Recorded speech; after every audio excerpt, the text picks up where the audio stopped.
آج کی آیت، بلکہ خدا نے دنیا کے بے وقوفوں کو چن لیا کہ حکیموں کو شرمندہ کرے، اور خدا نے دنیا کے کمزوروں کو چن لیا کہ زوراوروں کو شرمندہ کرے، تاکہ کوئی بشر خدا کے سامنے فخر نہ کرے۔ پہلا کرنتھیوں پہلا باب 27ویں اور 29ویں آیت۔ عزیزو، کسی بھی کھیل کے لیے کھلاڑی یا زندگی کے کسی بھی شعبے میں ورکرز کا انتخاب کرنا ہو تو اس کے لیے ایک طریقہ وضع کیا جاتا ہے تاکہ ہر کوئی اپنی قابلیت کے مطابق منتخب ہو، مگر اکثر اوقات سب کچھ اصولوں کے برعکس ہی ہوتا ہے، یعنی انصاف بیچارہ چیختا ہی رہ جاتا ہے، مگر سفارش معنی خیز مسکراہٹ کے ساتھ اپنا لوہا منوا لیتی ہے۔ حیرت ہے، اگرچہ ریوڑیاں بانٹنے والا اندھا ہوتا ہے، مگر وہ جس کو بھی دیتا ہے اتفاق سے وہ اس کا اپنا ہی ہوتا ہے۔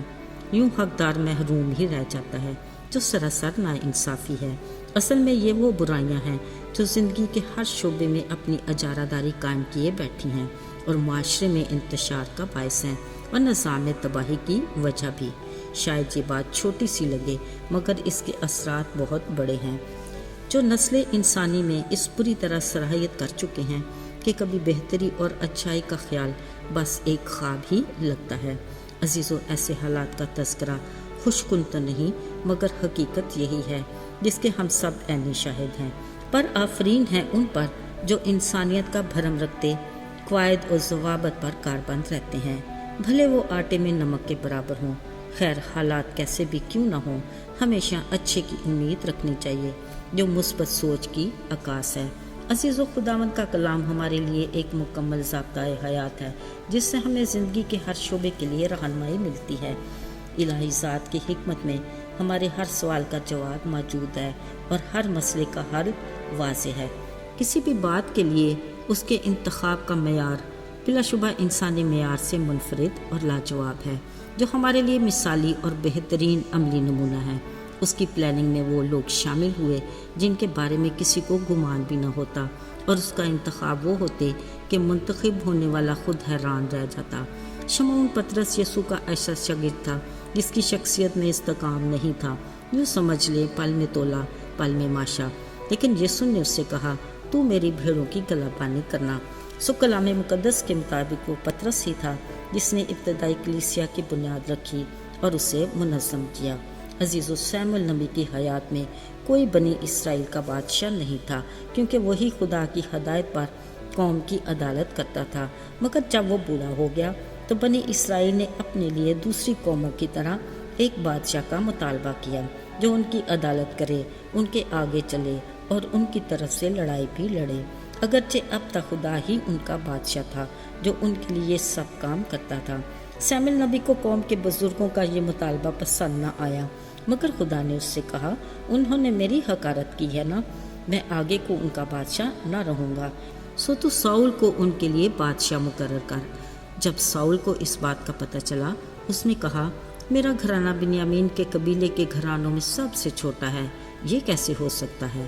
خیر، وہ جو کچھ بھی تھا خدا کا انتخاب تھا جس کو اسرائیلی قوم نے قبول کیا، اور وہ بنی اسرائیل قوم کا پہلا بادشاہ منتخب ہوا۔ عزیزو، اکثر اوقات اسرائیلی قوم پر ایسے دور بھی آئے جب وہ خدا کی نافرمانی کرتے تو خدا انہیں سزا کے طور پر غلامی میں لے جاتا، پھر جب خدا کی طرف رجوع کرتے تو اپنے زور بازو اور کمال قدرت سے انہیں بچا لیتا، جس سے آس پاس کے ملکوں میں اسرائیل کے خدا کو چلال ملتا۔ ان دنوں بھی اسرائیلی قوم مدیانیوں کی غلامی میں تھی، پر جب انہوں نے خدا سے فریاد کی، خدا نے یوآس کے بیٹے جدعون کا انتخاب کیا کہ وہ مدیانیوں کے شکنجے سے خدا کے لوگوں کو آزاد کرائے۔ جب خدا نے اپنے فرشتے کے ذریعے جدعون کو اپنا پلان بتایا، اس نے کہا، آئے مالک، میں کس طرح تیری قوم کو بچاؤں؟ میرا گھرانہ منسی میں سب سے غریب ہے اور میں اپنے باپ کے گھر میں سب سے چھوٹا بھی ہوں۔ لیکن خدا نے کہا، زبردست سورما، میں تیرے ساتھ ہوں، تو اپنے اسی زور میں جا۔ کلام مقدس کے مطابق مدیانی اسرائیل قوم کے آگے ایسے مغلوب ہوئے، پھر کبھی سر اٹھانے کے لائق نہ ہوئے۔ عزیزو، 3 ماہ کا وہ چھوٹا سا بچہ موسیٰ جو ٹوکری میں پڑا دریا کی لہروں کے رحم و کرم پر تھا، خدا کے ٹھہرائے وقت پر اس کے بڑے پلان کے لیے منتخب ہوا۔ ان دنوں ایک بار پھر اسرائیلی قوم مصری بادشاہ فرعون کی غلامی میں تھے۔ پھر ایک دن مصریوں کے ظلم سے تنگ آ کر اپنے خدا کے حضور فریاد کرنے لگے۔ رحیم خدا نے اپنے لوگوں کو فرعون کی غلامی سے چھڑانے کا ارادہ کیا، جس کے لیے اس نے موسیٰ کا انتخاب کیا۔ جب موسیٰ کو اس بات کی آگاہی ملی، اس نے کہا، یہ کام میں کیسے کر سکتا ہوں؟ میں تو فصیح نہیں، میری زبان کند ہے اور میں رک رک کر بولتا ہوں۔ خدا نے اس سے کہا، انسان کا منہ کس نے بنایا؟ وہ میں ہی تو ہوں نا۔ میں تیری زبان کا ذمہ لوں گا اور تجھے سکھاؤں گا، اور بادشاہ کے حضور تجھے کیا کہنا ہے تجھے بتاؤں گا۔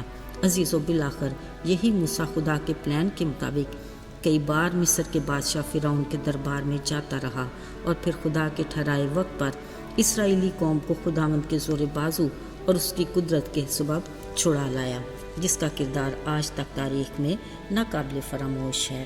عزیزو، خدا نے اپنے ہر انتخاب کو اپنے چناؤ کی بدولت منفرد بنایا۔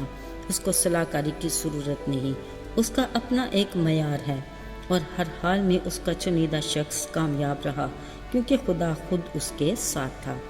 عزیزو، آج بھی جب خدا اپنے کسی بھی منصوبے کے لیے اپنے لوگوں کا انتخاب کرتا ہے تو اس کا منتخب شخص کبھی بھی ناکام نہیں۔ اگر ہم بھی اس کے چنیدہ لوگوں میں سے ہوں تو یقیناً ہم مبارک ہیں۔ فقط ہمیں ہر وقت اس کی بلاہٹ کی آواز سننے کے لیے تیار رہنا ہے، تاکہ ہم سیموئیل کی طرح کہہ سکیں، آئے خدا فرما، کیونکہ تیرا بندہ سنتا ہے۔ آئیے دعا کریں۔